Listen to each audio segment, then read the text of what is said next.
ओम नमः शिवाय। शिव जी सदा सहाय। ओम नमः शिवाय। गुरु जी सदा सहाय। जय गुरु जी। शुक्राना गुरु जी। अनंताम अनंताम अनंताम शुक्राना गुरु जी। हर हर महादेव। हर हर महादेव। जय भोलेनाथ बाबा की। जय गुरु पाठी। जय भोलेनाथ। जय भोलेनाथ। जो शिव पुराण पढ़ने में भूल चूक होगी माफ़ करना भोलेनाथ। माफ़ करना भोलेनाथ। जय भोलेनाथ बाबा की। आज मैं वायवीय संहिता का 29वां अध्याय प्रारंभ करने जा रही हूँ। जय भोलेनाथ बाबा की। जगत वाणी और अर्थ रूप है इसका प्रतिपादन। वायु देवता कहते हैं, महर्षियों, अब ये बता रहा हूँ कि जगत की वाग्यथा मकता की सिद्धि कैसे की गई है। 6 अध्यायों मार्गों का सम्यक ज्ञान है। मैं संक्षेप से ही करा रहा हूँ, विस्तार से नहीं। कोई भी ऐसा अर्थ नहीं है जो बिना शब्द का हो, और कोई भी ऐसा शब्द नहीं है जो बिना अर्थ का हो। अतः समय अनुसार सभी शब्द संपूर्ण अर्थों के बोधक होते हैं। प्राकृतिक का ये परिणाम शब्द भावना और अर्थ भावना के भेद से 2 प्रकार का है। उसे परमात्मा शिव तथा पार्वती की प्राकृतिक मूर्ति कहते हैं, जिन उनकी जो शब्दमयी विभूति है उसे विद्वान 3 प्रकार की बताते हैं, स्थूला, सूक्ष्मा और परा।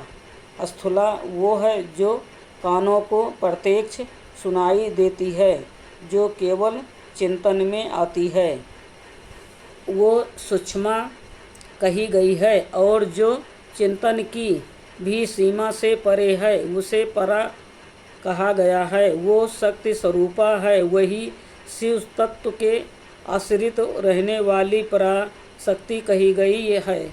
ज्ञान शक्ति के संयोग से वही इच्छा की उपोध बलिका उसे दृढ़ करने वाली होती है। वो संपूर्ण शक्तियों की समाशिष्ट रूपा है, वही शक्ति तत्व के नाम से विख्यात हो समस्त कार्य समूह की मूल प्राकृतिक मानी गई है। उसी को कुंडलिनी कहा गया है, वही विशुद्ध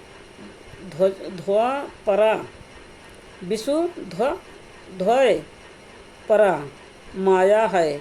वो स्वरूपतः विभाग रहित होती हुई भी 6 अध्यायों के रूप में विस्तार को प्राप्त होती हैं। उन 6 अध्यायों में से 3 तो शब्द रूप हैं और 3 अर्थ रूप बताए गए हैं। सभी पुरुषों को आत्मशुद्धि के अनुरूप संपूर्ण तत्वों के विभाग से लय और भोग के अधिकार प्राप्त होते हैं। वह संपूर्ण तत्व कलाओं द्वारा यथा योग प्राप्त हैं। पराकृति के जो आदि में 5 प्रकार के परिणाम होते हैं, वह ही निर्वृत्त आदि कलाएं हैं। मंत्राध्या,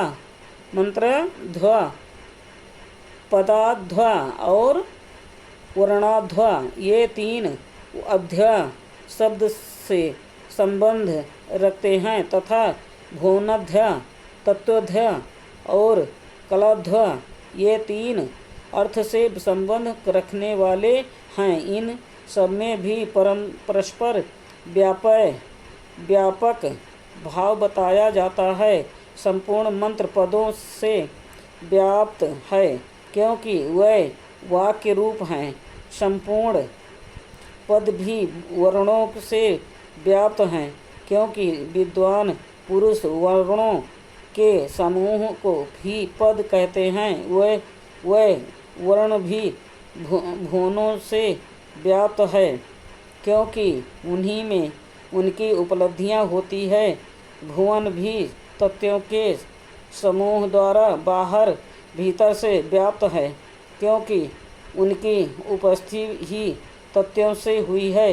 उन कारणभूत तत्वों से ही उनका आरंभ हुआ है। अनेक भुवन उनके अंदर से ही प्रकट हुए हैं। उनमें से कुछ तो पुराणों में प्रसिद्ध हैं। अन्य भुवनों का ज्ञान शिव संबंधी आगमन से प्राप्त करना चाहिए। कुछ तत्व संख्याएं और योग शास्त्रों में भी प्रसिद्ध हैं। शिव शास्त्रों में प्रसिद्ध तथा दूसरे भी जो तत्व हैं वह सब के सब कलाओं द्वारा यथा योग व्याप्त हैं। प्रकृति के जो आदिकाल में 5 परिणाम हुए वही निर्वृत्त आदि कलाएं हैं।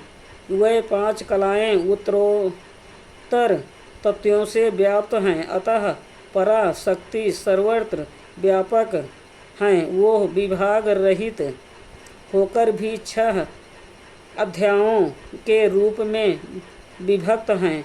शक्ति से लेकर पृथ्वी तत्व पर्यंत पर संपूर्ण तत्वों का प्रादुर्भाव शिव तत्व से हुआ है। अतः जैसे घड़े आदि मिट्टी से व्याप्त हैं, उसी प्रकार वह सारे तत्व एकमात्र शिव से ही व्याप्त है। जो 6 अध्यायों से प्राप्त होने वाला है वही शिव का परम धाम है। 5 तत्वों के शोधन से व्यापिका और अव्यापिका शक्ति जानी जाती है। निर्वृत्त कला के द्वारा रुद्रलोक पर्यंत ब्रह्मांड की स्थिति का शोधन होता है। प्रतिष्ठा कला द्वारा उससे भी ऊपर जहाँ तक अव्यक्त की सीमा है वहाँ तक की शोध की जाती है। मध्यवर्तनी विद्या कला द्वारा उससे भी ऊपर विद्वेश्वर पर्यंत स्थान का शोधन होता है। शांति कला द्वारा उससे भी ऊपर स्थान का तथा शांतितीता कला के द्वारा अध्वा के अंतंत का शोधन हो जाता है। उसी को परम व्योम कहा गया है। ये 5 तत्व बताए गए हैं जिनसे संपूर्ण जगत व्याप्त है। वही साधकों को ये सब कुछ देखना चाहिए। जो अध्वा की व्याप्ति को न जानकर शोधन करना चाहता है वो शुद्धि से वंचित रह जाता है, उसके फल को नहीं पा सकता। उसका सारा परिश्रम व्यर्थ केवल नरक की ही प्राप्ति कराने वाला होता है। शक्तिपात का संयोग हुए बिना तत्वों का ठीक ज्ञान नहीं हो सकता। उनकी व्याप्ति और वृद्धि का ज्ञान भी असंभव है। शिव की जो चित्त स्वरूपा परमेश्वरी पराशक्ति हैं वही अज्ञा हैं। उस कारण रूपा अज्ञा के सहयोग से ही शिव संपूर्ण शिव के अधिष्ठता होते हैं। विचार दृष्टि से देखा जाए तो आत्मा में कभी विकार नहीं होता। यह विकार की प्रतीति माया मात्र हैं। ये ना तो बंधन है और ना उस बंधन से छुटकारा दिलाने वाली कोई मुक्ति है। शिव की जो अभिचारिणी पराशक्ति है वही संपूर्ण ईश्वर की पराकाष्ठा है। वो उन्हीं के समान धर्म वाली हैं और विशेषतः उनके उन विलक्षण भावों से युक्त हैं। उसी शक्ति के साथ शिव गृहस्थ बने हुए हैं और वो भी सदा उन शिव के ही साथ उनकी गृहिणी बनकर रहती हैं। जो प्रकृति जन्य जगत रूपकार है वही उन शिव दंपति की संतान है। शिव कर्ता है और शक्ति कारण, यही उन दोनों का भेद है। वास्तव में एकमात्र साक्षात शिव ही दो रूपों में स्थित हैं। कुछ लोगों का कहना है कि स्त्री और पुरुष रूप में ही उनका भेद है। अन्य लोग कहते हैं कि पराशक्ति शिव में नित्य समवेत है।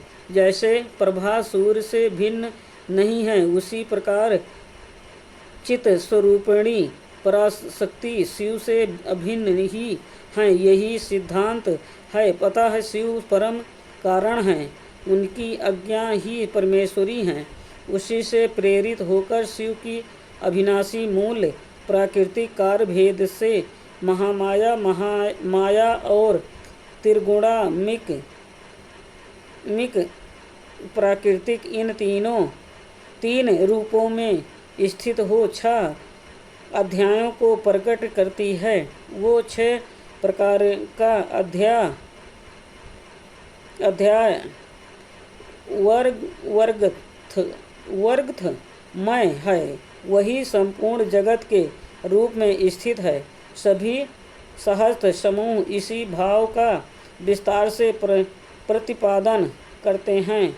आज का वायव्य संहिता का 29वां अध्याय संपूर्ण हुआ। ओम नमः शिवाय। शिव जी सदा सहाय। ओम नमः शिवाय। गुरु जी सदा सहाय। जय गुरु जी। शुक्राना गुरु जी। अनंतम अनंतम शुक्राना गुरु जी। हर हर महादेव। हर हर महादेव। जय भोलेनाथ बाबा। जय भोलेनाथ बाबा की। जो शिवपुराण पढ़ने में भूल चूक होगी माफ़ करना प्रभु, माफ़ करना। जय भोलेनाथ बाबा। जय गुरु पाक। जय गुरु पाक की।